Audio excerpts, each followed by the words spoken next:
Bismillahirrahmanirrahim. Assalamualaikum warahmatullahi wabarakatuh. Terima kasih kepada anda semua yang menepati appointment janji temu setiap minggu hari Selasa 9 malam dalam dakwah live, dan insya-Allah pada malam ni kita akan bawa kepada anda tajuk yang dekat dan hampir dengan hidup kita seharian. Tapi terlebih dahulu kita nak raikan penonton-penonton kita di studio. Kalau minggu lepas muslimat, minggu ni abang-abang kita kan, kita punya haji-haji kita, jemaah muslimin daripada Masjid Zaid Al-Harisah Jalan Gombak, apa khabar semua? Sihat ke semua? Masya Allah, tabarakallah. Dan juga kita ada Firlani menyerikan kita punya dakwah live pada malam ini. Dan tuan-tuan, hari ini nak cerita pasal apa? Perasan tak, kalau masa kita ada anak kecil, anak-anak tu sentiasa mengendeng dengan kita. Nak pergi toilet, nak kencing ke, semua panggil nama kita. Nak tidur pun nak mesti dekat dengan kita, peluk kita. Tapi lama-kelamaan, bila dah makin membesar, semakin mendewasa, seakan-akan seperti mereka semakin menjauh. Masing-masing dengan handphone masing-masing, duduk terkurung dalam bilik masing-masing, dan mungkin mereka sudah ada kawan-kawan yang akhirnya membuatkan kita terasa anak-anak dengan kita semakin menjauh. Jadi hari ini kita nak cerita tentang kenapa jadi benda ni dan apa yang kita boleh buat sebagai ibu dan ayah untuk kita merawat jarak yang menyebabkan kita ni sebagai mak ayah dan juga anak-anak semakin menjauh. Jadi kita nak jemput dua orang panel yang saya ingat sangat sesuai untuk bincangkan tajuk pada hari ini. Kita nak menjemput, ini kira saya punya favourite ustaz lah kalau dekat Malaysia. Kita nak jemput Ustaz Ilyas Ismail untuk tampil ke atas pentas.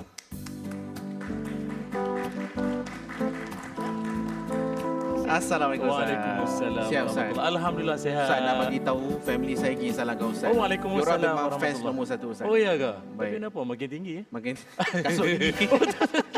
Silakan Ustaz. Ya, baik. Terima kasih. Okey, dan kita pastinya kena ada wakil ibu. Ni wakil ayah, kita ada wakil ibu. Kita nak jemput seorang pendakwah juga, Ustazah Rabiatul Adawiyah Syarani untuk tampil ke atas pentas. Apa khabar Ustazah? Alhamdulillah sihat. Sihat Ustazah. Alhamdulillah sihat. Silakan Ustazah. Terima kasih. Saya ingat kalau sekarang ni ada anak-anak kecil tengah busy sebab anak-anak start sekolah kan? Nah, ya. Macam Ustazah dengan Ustaz macam mana? Ada busy ke macam lepas je? Pandai-pandai apa? Kan? Busy membalut buku. Ada tak? Isteri saya. Okay. Saya tengok dia balut. Jadi saya buat busy ke. So saya ingat mungkin lelaki macam tu kot kan? Ayah-ayah. Kalau mak-mak macam mana Ustazah?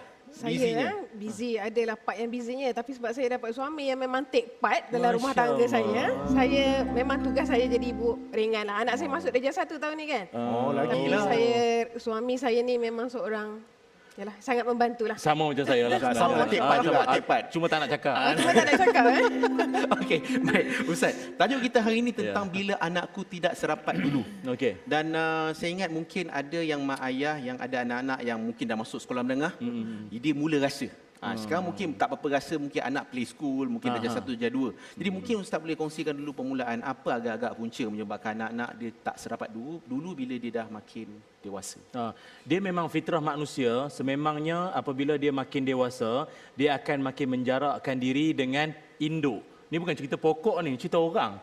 Dia memang akan makin lama dia akan makin menjarakkan diri. Menjarakkan diri ni bukan soal macam dia dah macam tak ada hati dengan mak ayah ke apa, tapi memang itu lumrah dan fitrah dia. Makin lama dia akan menjarakkan diri. Binatang pun sama. Dia akan menjarakkan diri. Tapi yang kita beza kita dengan makhluk-makhluk lain adalah sejauh mana pun kita pergi, merantau, jarakkan diri, bekerja, sambung belajar, hujung pangkal ceritanya kembali balik pada mak bapak. Itu saja. Sebab itu dalam didikan Islam dipanggil la'ibuhum sab'an wa adabuhum sab'an wa sahibuhum sab'an. Maksudnya bermain dengan anak-anak itu pada usianya 7 tahun, ajarkan mereka adab pada 7 tahun kedua, maknanya umur 14 tahun, dan sahibuhum, bersahabatlah dengan mereka pada usia 7 tahun ketiga, means 20 tahun atau 21 tahun. Ini bermakna kok mana sekalipun pertalian ataupun connection dengan izin anak dengan mak bapak itu sentiasa ada.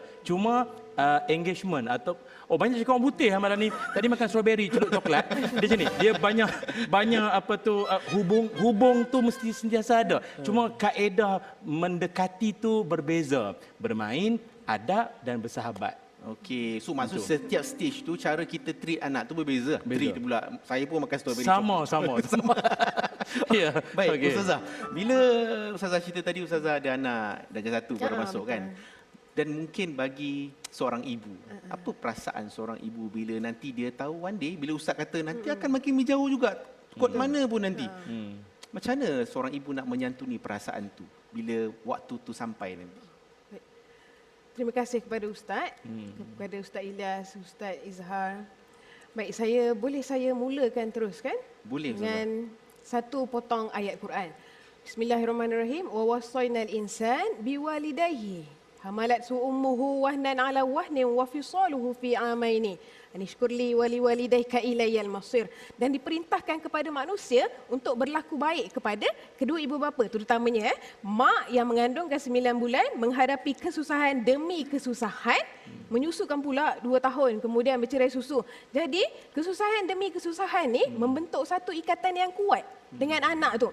Jadi bila datangnya ujian yang mana anak dah mula distant, maaf strawberry juga. Okey, dah mula distant dengan maknya, jadi memang adalah rasa dalam hati maknya tu memang sedih.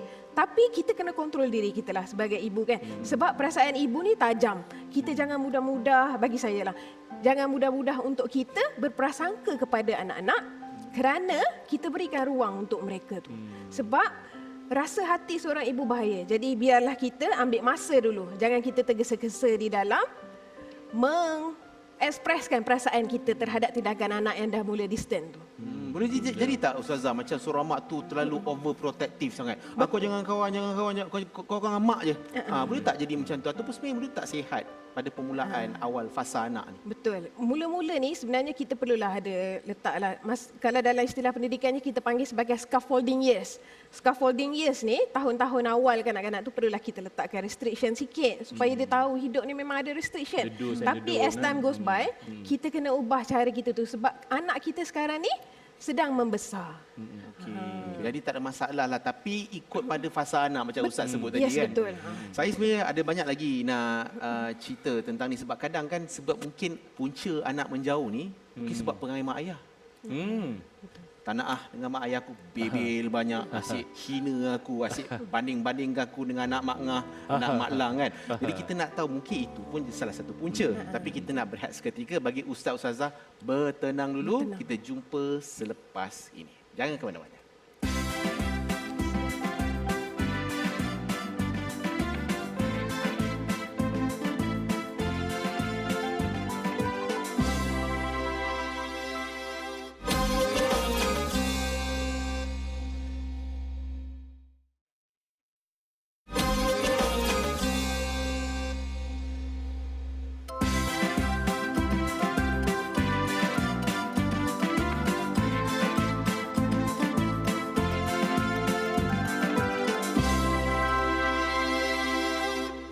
Terima kasih kepada anda semua yang terus kekal bersama dengan kami. Pada siapa yang baru saja bersama dengan Dakwah Live, hari ini, malam ni kita tengah cerita tentang apabila anak terasa tidak rapat lagi seperti dulu. Dan ada satu kajian psikologi yang menyatakan bahawa anak semakin jauh bukan sebab benci, tetapi sebab telah masuk pada fasa individuation.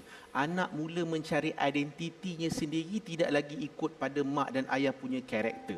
Tapi untuk kita nak tahu lebih lanjut, sebelum kita nak pas pada panel, kita nak juga dengar apa kata orang ramai tentang situasi ini. Kan mungkin kita nak interview mak dan ayah, dan alhamdulillah kita ada Nabil, wartawan lokasi kita yang terjah dan turun kepada masyarakat untuk bertanya sendiri kepada mereka. Kita pas pada Nabil. Silakan Nabil.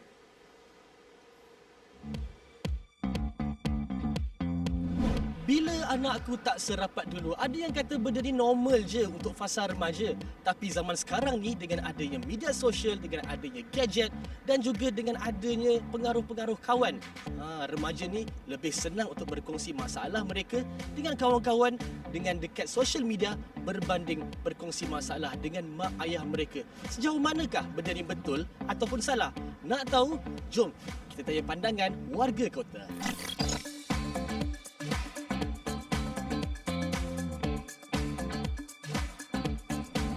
sekarang pun ada yang cakap gadget juga jadi punca hubungan antara anak dengan mak tu sendiri jadi renggang. Yang ini saya setujulah sebab waktu saya sekolah rendah saya tak pernah pegang handphone. So hubungan saya dengan parent boleh tahan rapat jugalah. Pernah tak kalau macam ada problem kan, pernah share dengan parents ataupun lagi prefer share dengan kawan? Dia ikut orang jugalah. Kalau saya memang pendam. Kalau ada setengah orang dia memang prefer kawan dia lah berbanding parents. Kita orang boleh relate together. So macam tu lah. Bila cakap dengan orang yang lebih tua kita macam dia orang tua kan, macam segan lah. Assalamualaikum. Duduk satu rumah dengan mak ayah tapi rasa macam ada renggang hubungan mereka tu. Makcik rasa apa punca yang berlaku? Cik rasa sekarang ni punca dia telefon lah kan. Betul, bila dia dapat telefon dia mula mengasingkan diri lah. Sampai tak nak borak dengan adik-beradik, dengan mak, ayah, saudara mara kalau datang pun dia relax tengok telefon dia kan. Dia lebih mudah bercakap, berborak dengan kawan daripada dengan orang tua. Kenapa? Orang tua mereka sibuk. Tapi dia dengan kawan dia, dengan member dia, dia dapat berborak 24 jam lah. Kalau kita kat Indonesia panggil curahan hati dia. Adakah punca ibu bapa garang menjadi salah satu faktor anak itu susah nak dekat dengan mak ayah? Jadi anak sekarang itu ketika orang tua garang, dia mengartikan seolah-olah orang tua itu tidak sayang sama dia. Beda dengan zaman dulu kerana dia pengen anaknya itu lebih baik.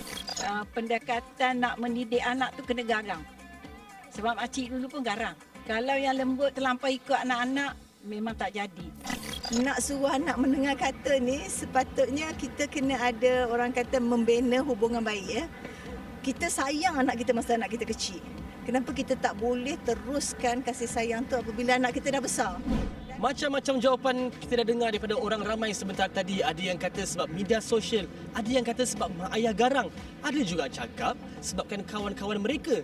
Tapi ada yang pilih untuk memendam rasa. Apa pun jawapannya, ingatlah yang tua dihormati dan yang muda terus disayangi. Padu betul kita punya wartawan lokasi dan saja nak bagi tahu Nabil tu masih single lagi. Dan dia adalah anak yang tak jauh dengan mak ayah.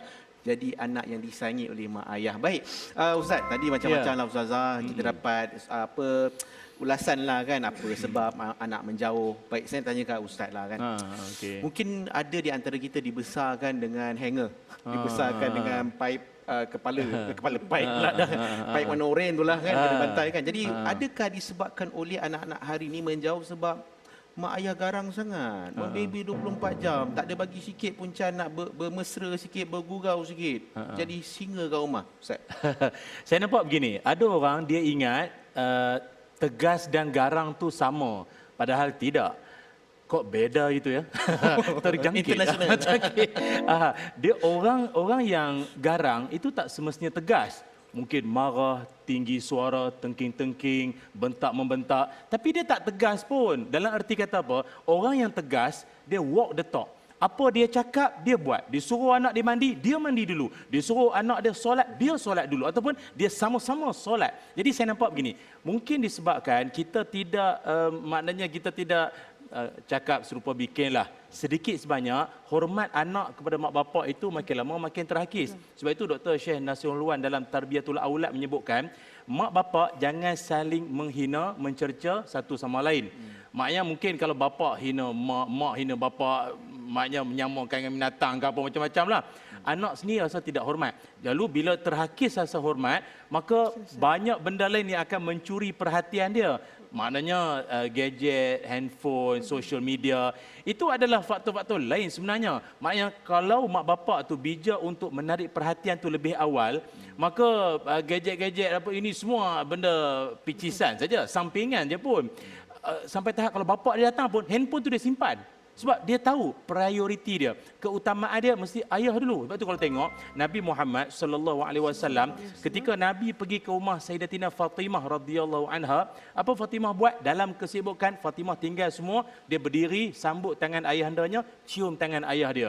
Bila dikaji, kata ulama sirah, apa sebab Fatimah boleh bertindak sedemikian? Ayahnya datang, berdiri, salam, cium tangan. Rupanya Nabi pun buat. Nabi cium tangan Fatimah, Nabi cium tangan anak. Dalam tradisi orang Arab, bapa cium tangan anak perempuan, oh ini macam downgrade nah. Tapi tidak. Nabi nak tunjuk, aku mulakan dulu dan inilah legasi kita semua. Kita akan buat benda begini. Kalau mak bapak pun dengan handphone semua kan.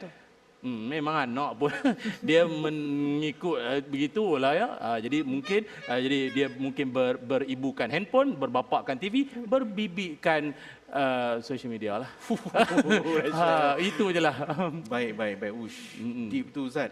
Ustazah, kalau anak mula berubah dan ada tindakan-tindakan yang kebiasaannya mak ayah buat, which is mak ayah salahkan anak-anak.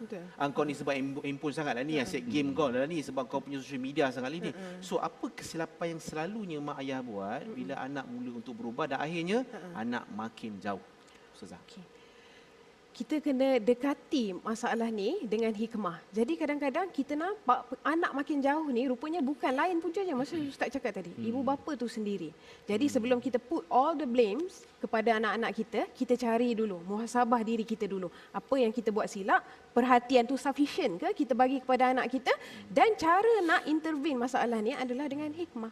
Hikmah ni menurut Imam Ibn Qayyim Al-Jawziyah rahimahullah mengatakan, hikmah ni adalah buat perkara yang betul, perkara yang munasabah, fi waqtil munasabah, pada waktu yang munasabah, dan dengan cara yang munasabah. Perkara yang kita lakukan itu adalah sesuatu yang munasabah. 3 perkara ni Imam Ibn Qayyim gariskan. Jadi munasabah tu pula bergantung kepada macam mana kita faham anak tu. Dah tahu, kita dah nampak anak ni dah mula jauh, tarik balik dengan hikmah. Adakah hikmah tu bermula dengan kata-kata yang lembut dengan anak-anak, nasihat dulu? Kan? Later on, kita dah mula hikmah dengan cara yang sedikit tegas, iaitu hentikan akses anak kepada telefon. Contohnya. Dan hikmah ni pula sebenarnya dia berkait rapat dengan seperti kata-kata syair Arab menyebutkan la takun sulban fatuksar wa la takun layinan fatuksar, yang bermaksud kalau kita keras sangat akan pecah, tapi kalau kita lembut sangat kita akan diperah. Baik. Hikmah tu yang best tu, bab munasabah tu kan. Dan saya nak tanya banyak lagi pada panel-panel kita, tapi sebabkan kita kena berehat seketika, tuan-tuan puan-puan, ibu ayah jangan ke mana-mana, banyak lagi perkongsian menarik. Kita jumpa selepas ini.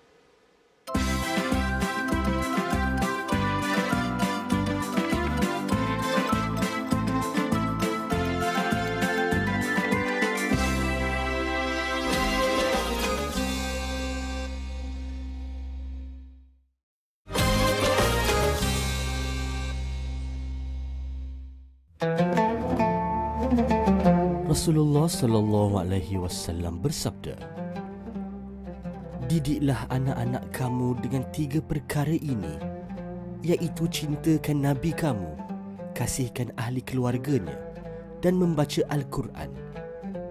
Sesungguhnya penghafaz Al-Quran bernaung di bawah arasy Allah. Pada hari tiada lagi naungan kecuali naungan Allah bersama para anbiya dan asfiya'nya." Hadis riwayat At-Tabrani. Selain daripada anda menonton di Kaca TV, anda juga boleh menonton secara langsung di Facebook dan juga TikTok TV Al-Hijrah, dan boleh juga tonton kami di apps Al-Hijrah Plus. Mungkin ada yang dalam perjalanan ke tak sempat duduk rumah tengok, boleh juga tonton kita secara langsung. Baik, tuan-tuan dan puan, sebelum kita nak bergerak pada soalan seterusnya, kita nak buka ruang kepada penonton-penonton kat studio yang nak tanyakan soalan. Silakan. Baik Ji, silakan Ji. Assalamualaikum Ustaz. Waalaikumsalam. Tuan. Saya Haji Mansur Tahir, ingin bertanya kepada Ustaz lah. Ya. Rasulullah pesan, didik anak-anak sesuai dengan zamannya. Sekarang zaman gadget. Pembelajaran pun menggunakan gadget. Tapi macam mana kita nak kawal selia anak-anak Ini supaya agar tidak terlalu ketagih gadget dan cara mana tegur anak supaya tidak merajuk dan lalu menjauhi. Baik, terima kasih Ji. Silakan Ustaz. Ya, baik. Terima kasih Tuan Haji atas soalan yang sangat baik, yang sangat bertemakan topik kita kali inilah. Dia begini, dalam Islam, walaupun dia tidak dikhususkan sebut tentang soal gadget ke alat peranti dan bagai-bagai, tetapi secara prinsip dalam Islam mengajarkan anak-anak ini haruslah dididik menerusi apa? Ayyuhsinusmuhu wa addabuhu wa yu'allamul kitabah wa sibaha wa rimaya wa an la yarzuquhu illa tayyibah. Ringkasnya begini, agama ajar bagi nama anak-anak yang baik, maknanya bagi nama yang baik-baik kepada anak-anak kita. Keduanya mengajarkan dia tentang adab. Adab di masjid, adab di sekolah, adab berguru, adab berkawan. Termasuklah juga memberikan mereka ini pendidikan, hantar pergi sekolah. Bukan mak bapak tak boleh ajar, tapi alangkah baik kalau dia ajar hantar kepada guru yang lain untuk mengajarkan dia. Lagi apa lagi? Ajarkan dia berenang maupun memanah. Ini satu pendidikan co-curriculum. Maknanya pendidikan luar bilik darjah. Nabi nak ajar social skill, bermasyarakat dengan orang. Jarang berenang seorang-seorang, mesti ada dengan buddies, dengan kawan-kawan lain semua. Lagi apa lagi? Dan bagi mereka makan, jangan terlibat apa yang disuapkan itu dengan benda-benda yang haram. Namun secara ringkasnya begini, kalau kita dapat lihat bahawa Nabi SAW mengajar pada kita bahawa mendidik anak ini dari sudut prinsipnya, dia kena ada dah.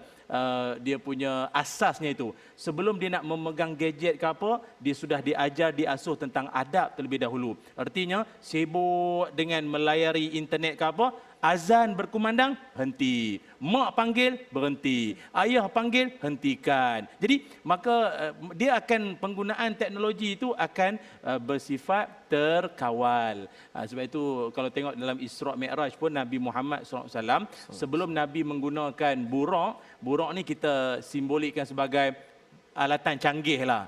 Canggih. Tapi sebelum Nabi guna buraq yang canggih tu, Nabi kan dibelah dada, dibersihkan hati terlebih dahulu. Nabi tu dah baik dah, tapi simbol pada kita apa dia? Sebelum nak guna teknologi canggih, hati mesti bersih. Maka dengan cara itu, anak kita dah bagi prinsip dah. Maknanya kalau dia nak main, boleh ada kawalan. Jangan lebih 20 minit, jangan lebih 1 jam. Kalau nak tengok kartun pun jangan lebih sampai apa. Sekarang kan 13 episod. Letih, mati hero tu hidup balik. Jangan semua. Ada kawalan, maka di situ tak adalah isu nak merajuk ke apa. Kita kan dah deal tadi. Boleh tengok, boleh main, tapi ada limitasi. Apapun dalam Islam ini, yang sederhana itu yang lebih baik. Begitulah. Maknanya teknologi bukan untuk dihapus, tapi untuk diurus. Betul. Baik, Ustazah, kalaulah disebabkan oleh mak ayah tu, dia mungkin ada trauma kot. Dia punya, maksudnya mak ayah dia dulu, jenis suka salahkan dia kan, blame semua kesilapan tu atas dia, dan dia buat benda yang sama. Kalau dalam psikologi dipanggil intergenerational trauma. Maknanya apa yang dia dapat dibuat ke anak dia, sampaikan anak makin jauh daripada dia dan dia tetap salahkan anak. Macam mana sebagai mak ayah nak sedari yang ada juga salah kita. Kan bukan kita letakkan 100% pada anak tu punya salah. Macam mana? Apa pendapat Ustazah? Okey, baik. Mak ayah ni kita kena sedar hakikat yang kita manusia. Yang kita ada buat banyak kesalahan. Dalam mendidik anak pun kita banyak buat kesalahan sebenarnya kan. Jadi di sini kalau boleh saya nak point satu kesalahan yang bila saya tengok media sosial, ramai orang muda yang suka point kesalahan mak ayah ni. Which is betul pun. Okey, salah satunya adalah mak ayah yang suka pilih kasih. Mungkin dia bawa pada keturunan sebelum tu, pilih kasih. Jadi saya nak bawakan satu cerita sirah zaman Nabi. Ada seorang sahabat bernama Nu'man bin Bashir. Okey, ayahnya bernama Bashir, maknya bernama Ammarah. Okey, jadi Ammarah ni pernah minta Bashir untuk buat serahan harta kepada anak mereka yang bernama Nu'man ni. Okey, jadi dan diminta buat di depan Nabi SAW sendiri. Okey, dan dibawa kepada Nabi dan Nabi tanya kepada Bashir, kan? Awahabata lisairin auladika mithla haza. Adakah engkau buat perbuatan ni engkau buat dekat semua anak-anak engkau? Semua dapat fair ke? Macam tu kan Nabi tanya. Jawab Bashir, tak. Hanya untuk Nu'man sahaja. Kemudian Nabi berpesan kepada Bashir, maka takutlah kamu kepada Allah. Berlakulah kamu adil kepada anak-anak kamu semua. Kerana ialah adil tu kan lebih dekat dengan takwa. Dan aku tak nak bersaksi di atas perkara yang zalim. Inni la ashhadu fil jaw. Aku tak nak bersaksi atas perkara yang zalim. Jadi Nabi namakan perbuatan pilih kasih yang sebegini sebagai sesuatu kezaliman. Jadi kita kena jauhilah sebagai ibu bapa. Kita ingat dalam diri kita, remember dalam diri kita bahawasanya perbuatan yang suka double standard ni kan akan menanamkan kebencian sesama anak-anak. Kan? Cuma kalau boleh saya tambah Ustaz, Betul. mungkin saya rasa kalau disebabkan ayah yang mungkin bersikap begitu ataupun ibu yang bersikap begitu, maka kena saling ingat mengingatlah. Mungkin kalau mak yang terlebihkan anak yang ini, ayah kena ingatkan balik. Saya ingat begitu supaya tidak berlaku kezaliman macam Ustaz cerita tadi. Betul. Kalau dua-dua mak ayah satu kepala pun masalah juga kan. Anak tu jadi mangsa kan. Okey, kalau Ustazah sebagai anak lah kan yang melalui situasi itu. So apa yang anak boleh buat? Apa je sebab kalau aku cakap lebih-lebih anak derhaka, masuk neraka. Macam mana Ustazah? Sebenarnya anak ni kita bukan tugas kita nak membalas kezaliman ibu bapa lah. Yang membalas kezaliman apa-apa makhluk sekalipun adalah Allah Subhanahu Wa Taala. Kita tetap dituntut untuk berlaku baik. Tidak perlu taat kepada ibu bapa, tidak semestinya perlu taat kepada ibu bapa, tapi perlu bagi kita untuk berlaku baik kepada mereka regardless. Macam mana pun tetap tuntutan untuk tuntutan untuk berlaku baik kepada ibu bapa tu tak ada syarat. Okay, macam mana pun ibu bapa tu buat, tetap kita perlu berlaku baik. Kalaupun ibu bapa tu sendiri mengajak kepada perkara yang mensyirikkan Allah, cuma tak perlu kita taat sahaja. Tapi tetap kita wasahibuhuma fid dunya ma'rufa. Perlu kita berlaku baik kepada mereka. Jadi macam mana pun memanglah kita perlulah tahan sikit kan. Tapi ada ganjaran yang Allah sediakan insya-Allah di atas kesabaran kita atas ujian ibu bapa. Ada orang dapat ibu bapa sebagai rahmat kepada dia. Tapi memang ada orang yang ibu bapa tu adalah ujian besar dalam hidup dia. Nak buat macam mana kan ibu bapa sendiri. Kan? Jadi di sini ialah anak kita baca banyak doa di dalam Al-Quran yang Allah ajar. Wa qur rabbirhamhuma kama rabbayani saghira. Kan? Ya Allah, kesianlah dekat ibu bapaku ni sebagaimana mereka kesian dekat aku kecil-kecil dulu. Kan? Jadi kalau banyak kasih sayang kita kepada anak kita, banyaklah yang Allah akan bagi kita in return. Tapi kalau 0 to none ataupun yalah little to none, sikit ataupun tak ada kasih sayang kita kepada anak kita, maka begitulah hakikatnya. Mungkin begitulah yang Allah akan balas kita. Maknanya Ustazah, doa anak tu sebenarnya teguran untuk mak ayah, untuk bagi tahu kat kita ni sebagai mak ayah, kalau hang nak kasih sayang Allah, hang kena lagi banyak bagi kasih sayang kat anak-anak. Betul tak Ustazah? Doa yang sangat fair. Dia adil lah untuk mak ayah dan juga untuk anak-anak tu kan. Yes, betul. Baik, dan saya ingat juga Nabi Ibrahim diuji dengan ayah sendiri juga. Itu Nabi kan. Jadi kita nak bincang banyak lagi selepas ini. Tuan-tuan jangan ke mana-mana, kita jumpa selepas ini.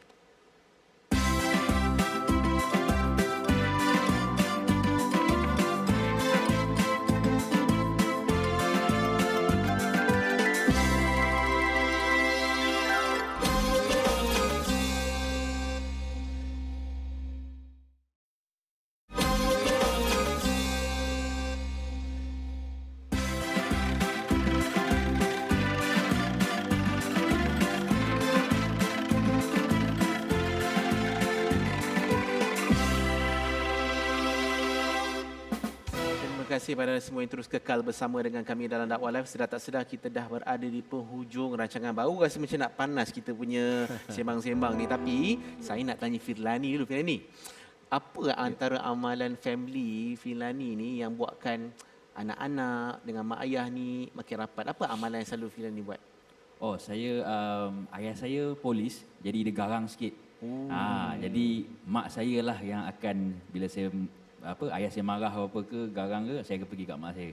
Tapi kadang-kadang bila mak saya garang pula, saya akan cari ayah saya pula. Jadi ibu bapa saya ni sentiasa memainkan peranan seorang jadi air, kalau seorang jadi api, seorang jadi air. Seorang jadi air, seorang jadi api. Dia tak ada dua-dua garang, dua-dua lembut tak ada. Mana ada hari ayah polis, ada hari mak yang polis. Macam tu lah. Dia tak boleh dua-dua. Okey, baik. Ustazah, sebagai seorang ibu yang antara ketakutan seorang ibu adalah bila anak akan pergi daripada dia. Maknanya menjauh, dia ada kawan-kawan, mungkin nanti masuk fasa bercinta pula, bertunang, kahwin. Oh, dah hilang anakku seorang yang aku sayang daripada kecil lagi. Ada emotional attachment tu lah bila seorang ibu kan. Jadi mungkin ada tips sebagai seorang ibu untuk nak hubungkan balik kemesraan walaupun mungkin dah dewasa dan membesar. jarak fizikal tu mungkin menjauh tapi hati tu semakin dekat dan rapat. Ustazah. Okey, baik. Saya cuba untuk gariskan 3 tips ataupun 3 suggestion lah, bukanlah tips kan, saranan. Yang pertama, boleh kita consider sebagai ibu, kita consider untuk banyakkan berdoa kepada Allah Subhanahu Wa Taala. Kita, sebab sekarang ni kita sudah tidak ada upaya lagi untuk menjaga anak-anak kita, betul tak? Kan? Sebab anak-anak sudah keluar daripada sarang. Rumah kita semakin lama semakin akan menjadi empty nest. Kan? Sarang yang kosong. Jadi tak ada upaya kita yang banyak, tak ada upaya kita yang kuat untuk sentiasa memantau anak ni ataupun menjaga anak ni, untuk sentiasa menarik anak ni supaya hubungan kekal mesra. Tapi kita banyak doa kepada Allah, banyakkan bertaubat kepada Allah.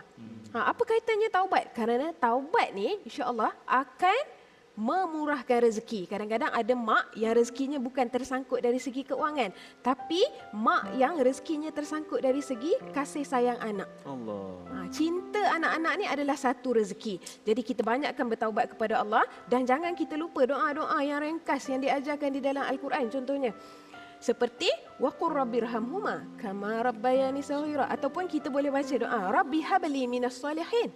Tuhanku, kurniakan aku daripada orang yang soleh. Anak kita tu anak yang soleh. Kerana orang yang soleh ni, panjang sikit ceritanya, tak apa ke Ustaz? Boleh. Okay. Orang yang soleh ni dia ada penjagaan khas daripada Allah. In kanu salihin fallahu ta'ala yatawalla salihin. Jika kamu orang yang soleh, maka Allah Ta'ala akan mengambil alih urusan orang yang soleh ni. Jadi kita, kalau kita buat amalan yang soleh, sebagai seorang ibu, kita buat amalan orang yang soleh, mudah-mudahan kita jadi orang yang soleh lah. Nanti Allah akan hadiahkan kita penjagaan kepada anak-anak kita yang jauh tu. Hati mereka masih dekat lagi dengan kita walaupun jarak dah jauh. Yang kedua, mungkin saya boleh suggestkan kepada penonton ibu-ibu di rumah untuk kita banyakkan cium anak kita. Walaupun mereka dah besar. Ini terpakai juga kepada ayah-ayah kan. Sebabnya dalam satu peristiwa, seorang sahabat Nabi melihat Nabi mencium cucunya, Saidina Hasan.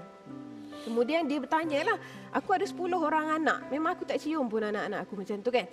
Dan Nabi kata, man la yarham la yurham. Barang siapa yang tidak mengasihi, dia tidak dikasihi. Jadi cara yang mudah untuk kita kasihi anak-anak kita adalah sentiasa kita cium, peluk mereka.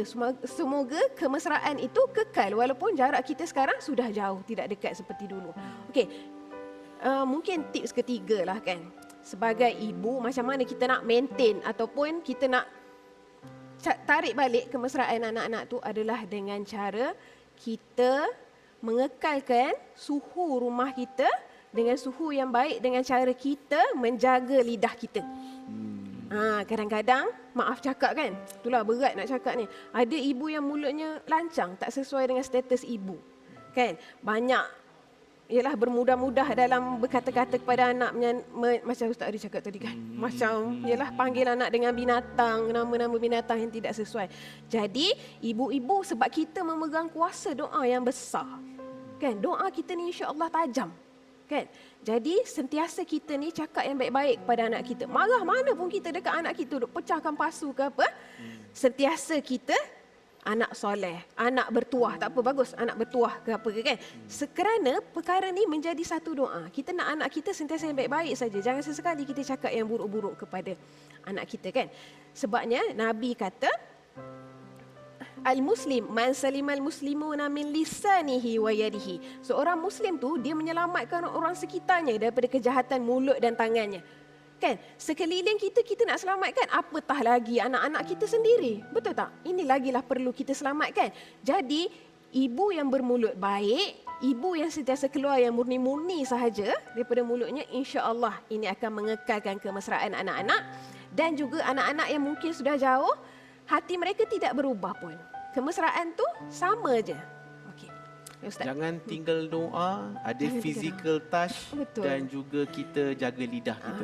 Jangan tinggal doa dan taubat. Taubat ni memang penting sangat. Dia punya, betul kan Ustaz? Betul. Jadi amalan orang yang soleh ni antaranya adalah taubat. Baik, dan saya ingat itu pun terpakai juga untuk ayah kan? Betul. Jadi mungkin Ustaz nak tambah sikit untuk part ayah ni yang mungkin dia kena jaga dia punya ego statusnya. Ayah mana pula aku kena turun kan? Nak kena nampak garang sikit.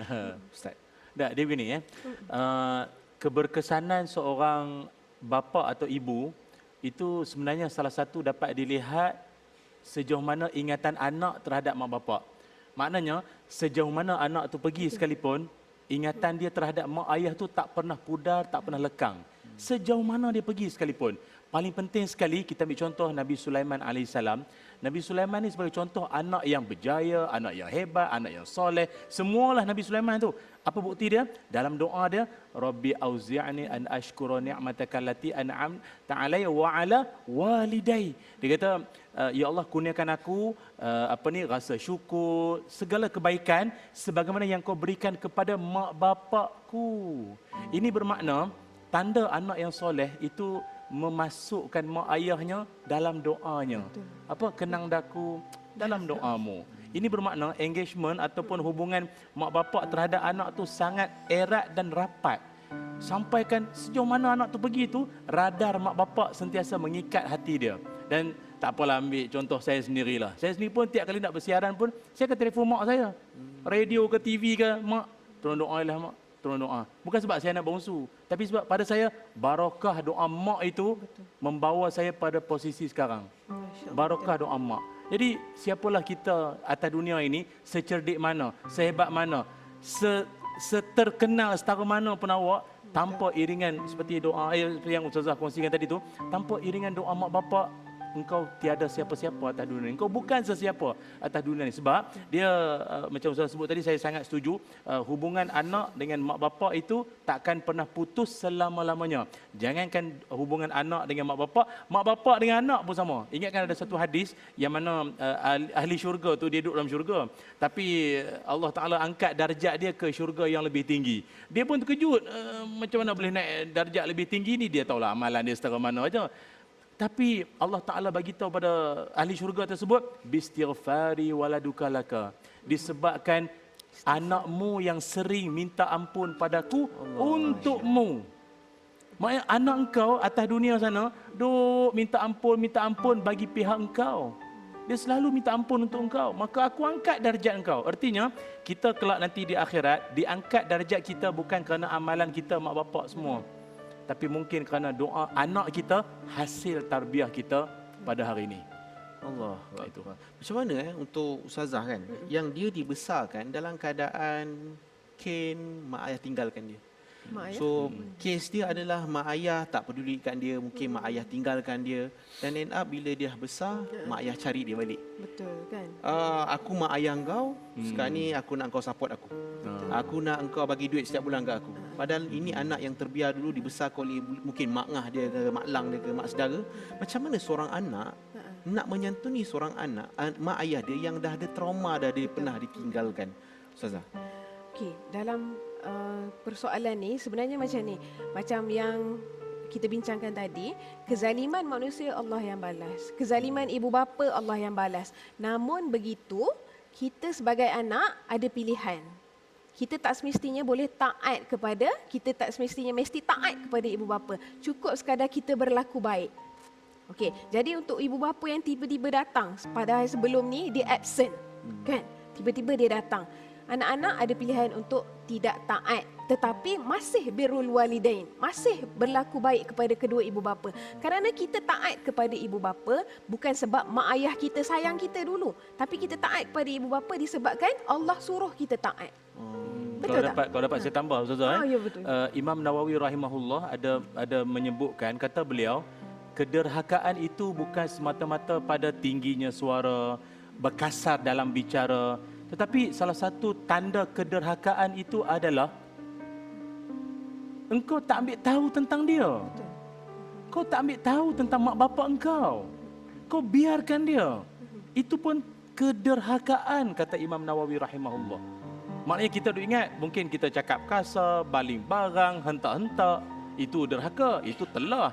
Tapi membiarkan dia, telefon pun tidak, balik kampung pun tidak. Padahal, ya Allah, rumah dia dengan rumah mak dia tu 7 km Tapi dia tak balik.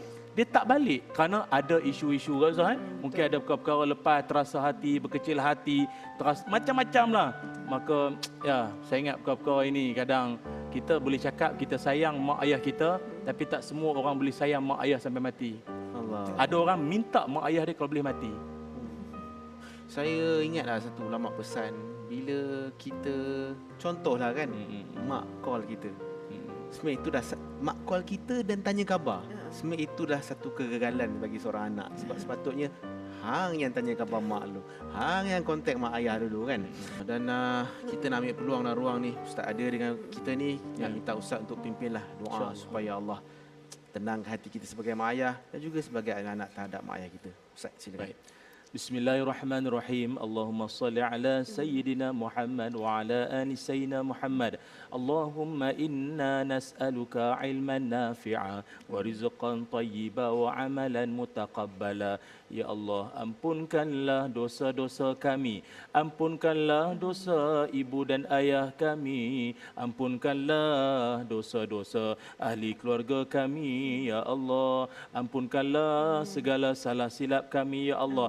Keterlanjuran kami, ya Allah. Segala tutur bicara kami, ya Allah, yang ada waktunya mengguris perasaan orang-orang yang kami sayangi, ya Allah. Orang-orang yang terdekat dengan kami, ya Allah. Ya Allah, andainya amal ibadat kami banyak, namun jika lidah kami menyakitkan orang-orang tersayang, kami bimbang kami jauh dari rahmat-Mu, ya Allah. Maka ampunilah kami, ya Allah. Dekatkanlah kami dengan rahmat dan kasih sayang-Mu, ya Allah. Tautkanlah hati kami yang kian lama kian menjauh dengan keluarga sendiri, yang kian lama kian makin menjauh dengan hati mak ayah kami, ya Allah. Ya Zal Jalal wal Ikram, janganlah biarkan syaitan memisahkan kasih sayang yang telah dibina sekian lama ini, ya Allah. Janganlah kesibukan duniawi menjauhkan kami daripada rahmat kasih sayang-Mu, ya Allah, dan cinta ibu ayah kami terhadap kami semua, ya Allah. Ya Zal Jalali wal Ikram, Rabbana atina fid dunya hasanah wa fil akhirati hasanah wa qina azabannar. Wa sallallahu ala sayyidina Muhammad walhamdulillahi rabbil alamin. Amin, amin ya rabbal alamin. Tuan-tuan dan puan-puan, sebelum kita nak menutup tirai kita untuk malam ni, kita nak ucapkan terima kasih kepada penonton di studio, Firlani dan juga panel kita pada hari ini, Ustaz Ilyas dan juga Ustazah Rabitul Adawiyah. Hari Sabtu ni kena pula Isra' Mi'raj, peristiwanya kena pada Sabtu ini, dan insya-Allah pada minggu hadapan hari Selasa kena tengok, sebab kalau Isra' Mi'raj dia kaitkan dengan solat, dan kita akan membawa tajuk tentang solat istimewa pada hari Selasa minggu hadapan. Agak-agak siapa panelnya, tuan-tuan kena nantikan nanti. Sebagai penutup, tuan-tuan dan puan, kita boleh pilih siapa kawan kita, tapi kita tak boleh pilih siapa mak ayah dan anak-anak kita, kerana mak ayah dan anak-anak kita adalah pilihan Allah, dan Allah tak pernah silap dalam buat pilihan. Mungkin mak ayah kita pernah buat silap dan salah ketika dulu, maka berilah ruang untuk ibu dan ayah membeli semula waktu-waktu silapnya dulu dengan memperbaiki dan rapat semula dengan kita pada hari ini. Sebab tak ada pernah ada satu mak ayah pun yang sempurna, bahkan kita pun tidak sempurna. Moga-moga Allah rapatkan hubungan kembali ibu dan ayah dan anak-anak sempena dengan program kita, tajuk kita hari ini. Kita jumpa pada minggu hadapan. Assalamualaikum warahmatullahi wabarakatuh. Dakwah live Islam Mekah di bumi Malaysia. Assalamualaikum. Waalaikumsalam warahmatullahi wabarakatuh.